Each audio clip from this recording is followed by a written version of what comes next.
There is nothing more enjoyable than having to make a second trip to the parts store because they gave you two right side calipers. And yes, they matter because the bleeder is on, the bleeder has to be on the top or you'll never get the brakes bled. So I'm working on this thing and I get to the left side and I just line it up and I'm like, I guess I should have checked, but it seemed like the guy knew what he was doing, and it could have been boxed improperly. We didn't break open all the boxes, which it might be my fault for not doing that, but then again, you should be able to get the correct part the first time. So I'm making a trip back. It's about 10 minutes from the house, so it's not terrible.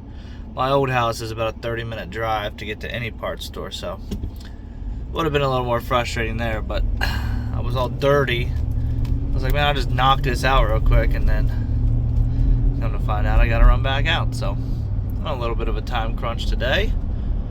Wife has some things she's gonna go do, so I'm stuck watching the kids, which is fine, I don't mind, but it's like I got a certain window to get things done. Because if any of you guys have smaller children, talking, you know, from the time they can pretty much get around. He's over 2 now, so he just kind of wanders around outside, plays with his toys, sticks right by me. He'll ride his bike in a driveway or ride one of his pedal cars or whatever. But the point of that is you look down for a wrench and he's walking across the yard with it, and he thinks you're mad at him. So you're like, hey, bring it here, and he like runs from you. It's funny, but it's a little difficult to get anything done. So back here at the parts store, we'll run in here and see if we can't get the right one this time. And with that being said, of course, guess who doesn't have the correct one?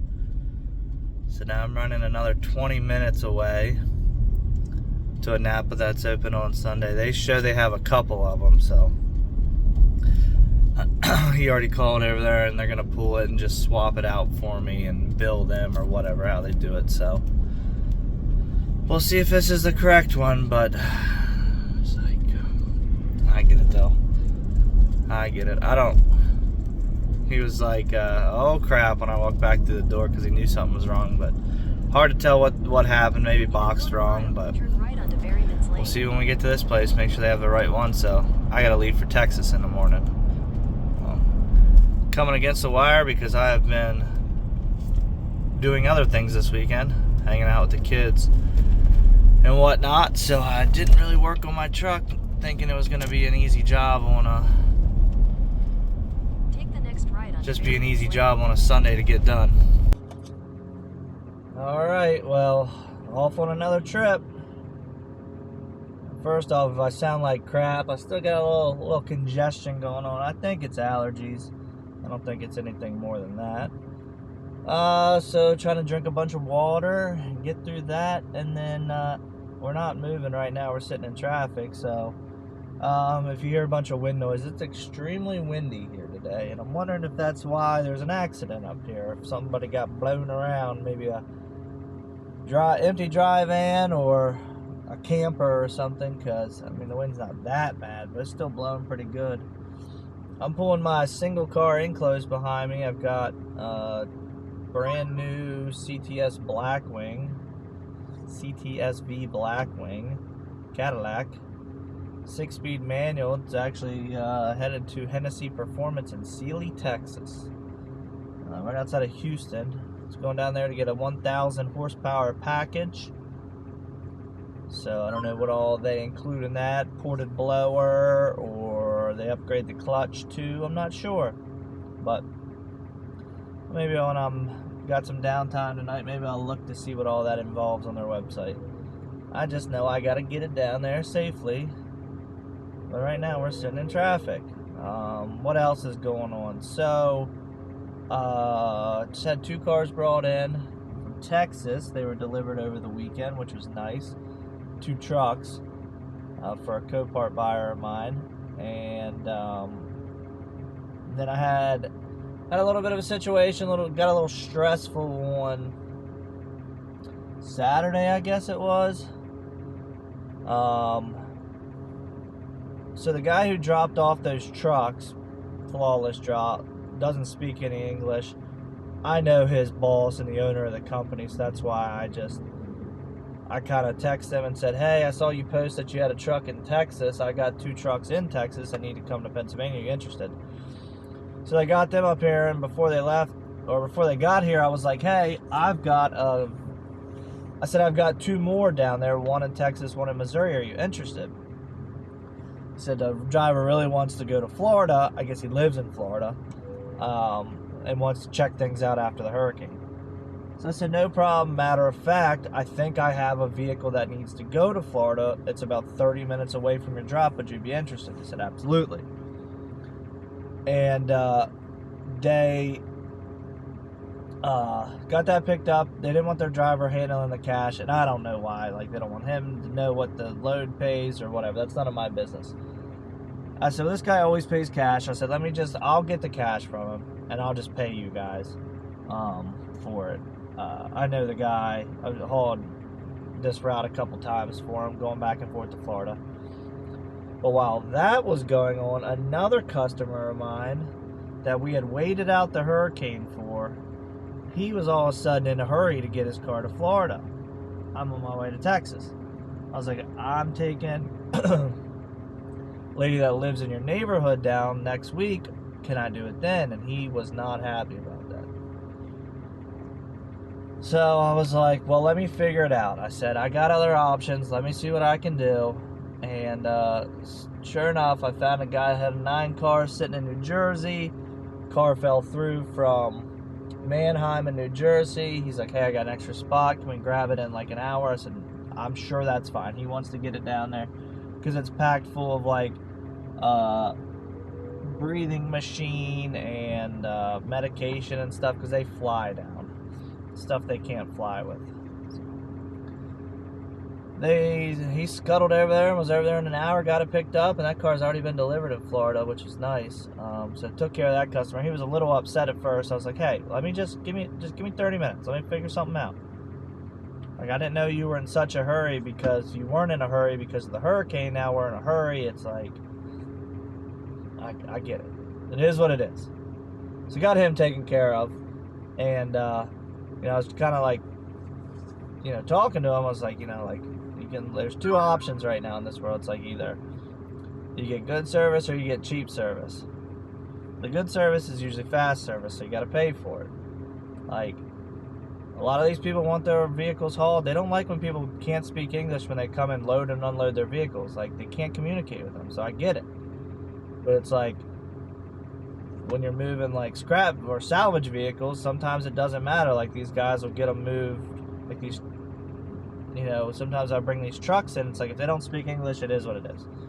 They usually get it done pretty fast and at a cheaper rate, so their profit's higher on the salvage vehicle when they part it out or whatever. So I got all that handled.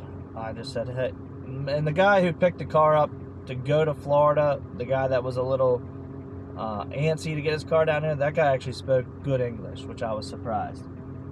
The company was based out of Florida. I figured he was of a different descent, which maybe that's bad for me for assuming, but he got it done. Flawless job. Car was delivered last night at 11 p.m. They just called me to get them paid, and as my customer, being older, he's like, I don't really have any way to pay him when it gets down there. I was like, you can just pay me. I was like, just send me a check. And I said, I'll just pay him out. So he did that. But that's it. We just got to get down through this traffic and get down to Texas, because next week's Florida. This is probably like a 3-4 day trip. I don't know why my phone is going off. And then I got a couple small things to do when I get back. So we'll get through this traffic. I'll show you the car we're dealing with a little more in depth when we stop and do a load check, probably within the next hour or so. Checked it about 100 miles ago, so another 60, 100 miles, we'll check it again. Well, we made it. Welcome to the one, the only Hennessey Performance here in Sealy, Texas. They don't let you unload trailers or take trailers on their lots. You gotta unload here on the service road. So I'm gonna try not to fall in this ditch here. I'm gonna get the key for the actual car.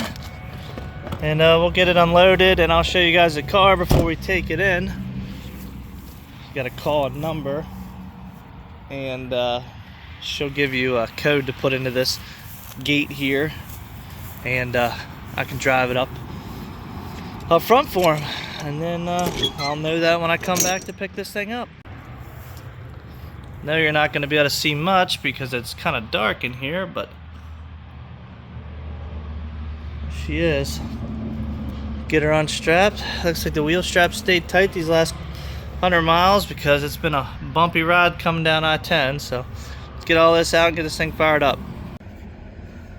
All right, let's get this thing fired up so you guys can hear it. Turn right on Old Columbus Road.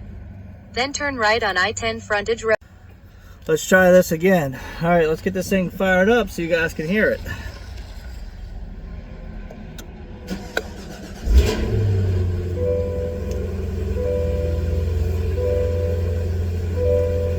Quiet for now. I mean, it's still got some tone to it. It'll have, it looks like it gets a cam, ported heads, ported blower, all kinds of stuff while it's here. I absolutely love this interior. Manual transmission. This thing is going to be one bad mamma jamma. And it's only got 138 miles on it.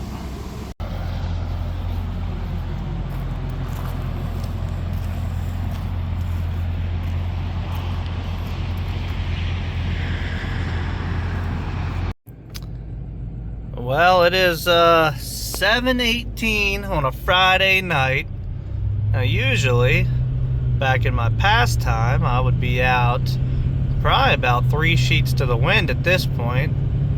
But now, I'm driving like 20, 25 minutes here to meet a driver. I actually just passed him. He's got a 7 car behind me. He's getting a vehicle delivered to a customer of mine like 20, 25 minutes away. And he can't get the truck to start. It's on the top of a 7 car all the way at the front. I guess at his last stop he tried to move it to the back so he could just fire it up and unload it real quick. And he said he couldn't get it to start. Said it killed his jump box. I think it's a 6.7 Power Stroke. I can't remember what year it is. I'm sure it's a 6.7. But yeah, I think it's a 15. Came all the way from Texas, and the guy is like been super nice, super like just a great guy to deal with, honestly, as a driver. So I'm like, you know, if he thinks he needs help, I'm not gonna bother my customer. He left early today from his shop, so I know he's not around. So I'm like, you know what? I'll hop in the truck and I will drive over here and I'll help him out. So he shouldn't be too far behind me. I'm gonna get here. I've got a couple of my jump boxes. I got my big one that's charging. It's only 43%, but it should be 50 or 60% by the time I got there. And I got another brand new one that's 5,000 amp, 6,000 amp. It says it'll start up to like 6-liter diesel and 8-liter gas. I get these companies that send me them all through TikTok for free, like, hey, try ours. Because I made one video a long time ago that went like super viral on TikTok, and now it's like every company just sends me one. Like, I get 2 or 3 a week. I keep some of them around, I give some of them away. Like, I just can't, I don't need all of them, and some of them are too small. Like, some of them are only 2,000 amps, so I'll keep like one of those in the toolbox in my shed, like for the lawnmower if it's dead, or like maybe a car that I'm moving that's at the house. But I keep all the big stuff. Like, I give some of mine to people that I know could use them. Like, hey, just leave this in your car. If you ever have a dead battery, at least you have a way to get it started. Now, so we'll run up here, and you know, I don't know many other people or brokers alone that would do this for somebody, but hey, I'm in the business of helping people, I'm in the business of making money, and I'm in the business of getting things done. So I've got my old trusty sidekick. She might be asleep already. That didn't last very long.